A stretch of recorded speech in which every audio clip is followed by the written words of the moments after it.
and I'm a professional olive oil taster. Okay. This is my job. Okay. It can be seems strange, but olive oil rules are international. And speaking about extra virgin olive oil means speaking about a commercial category, not quality, not anything. To be called extra virgin needs to pass through examination. A chemical one, wide range, and organoleptical one. It means group of people trained to smell and taste the oil and to say if there is any defect or not. If there are no defect and there is a smell, the oil is extra virgin. If there is any defect, that can be fermentation or oxidation, and we are trained to perceive them, we stop the oil and the oil cannot be called extra virgin anymore and became virgin or lampante. Lampante is not suitable for human use. Wow. So what's happened is that fermentation and oxidation are really easy to be found in olive oil. Fermentation means the fruit was overripe. They let the fruit too much time from the picking to the milling. Or the fruit was let at the sun for 2 hours. It's enough. What's happened is that the oil is inside the olives, and inside the olives start fermentation. And oxidation happens when the oil gets in contact with oxygen. So open bottle, get oxidated. An oil that get extreme change of temperature, get oxidated. An oil that get old, get oxidated. So the oil at least should last 1 year from one picking to the next time. Wine old, oil young. That's the way of saying that we have in Italy, but it's really true. So more is young, better it is. More is old, worse it is. What are we speaking about here is the kind of champagne of olive oil. The good smell of oil is fresh olives, green olives, any kind of shade of green you can imagine in the green garden.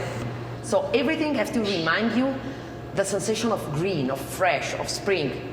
Cut grass, green leaves of tomato, green apple, artichoke, arugula, lettuce, spring flowers, plus fruit, but not ripe fruit or overripe fruit, fresh fruit. So if it's an apple, it's a green apple. If it's a smell of pear, it's a green pear. In the whole world, there are 1,200 different quality of olives. 1,200. Theoretically, each one of them can give a different oil.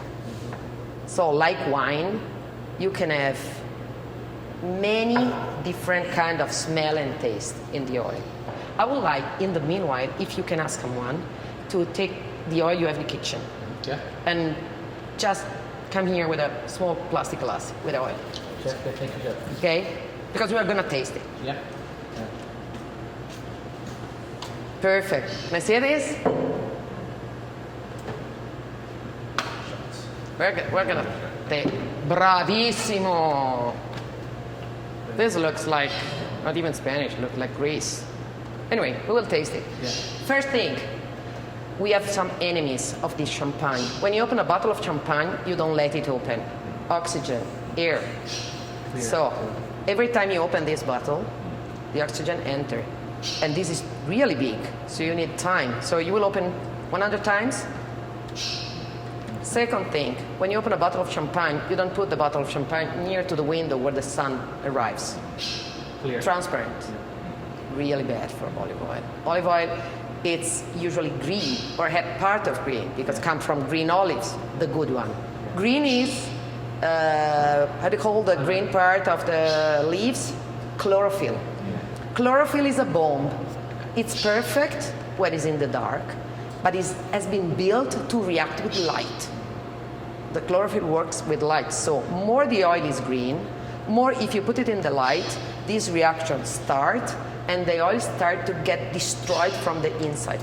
Maybe I won't put more. You can smell the same one. You three, please smell it. Okay, that smell is what in your, you are used to smell as an olive oil. Now we'll smell this one because I don't know. Please, if you don't mind, I don't taste it. I already know how it is. I want you to feel the difference. Okay. Very flat. This, you know, it's flat because no antioxidant. Everything get burned. So this fermentation was so high that smell of vinegar. This one, smell it. It's like a dressing. You know the prepared dressing? If you smell it, you can smell it smells like a salad with oil and vinegar. It does, just But there is no vinegar in it. And you didn't notice if you don't taste before here. And it's almost astringent, this one, guys. Is it like kind of like in your mouth? Is it like kind of, is it rough? Rough. Like green persimmon? Rough is exactly the word that rough means an oil that is so oxidated that get rancidity, and rough is a sensation of oil with a high oxidation. It's like buttery, remain fatty. Yeah. Compared to the other, it looks like to be, you know, it's another thing. Yeah, I'm sorry. No, I didn't it's want fine. you to discover in that way Oh, I mean, that that's you're. what we have to find out. No, You don't know what that's- this is. Once you know, you can choose. Before you start to cook, you should taste the oil you are using because that taste is give you information. We know that for the healthy point of view, it's really important. And now I want to tell you that even from the taste point of view,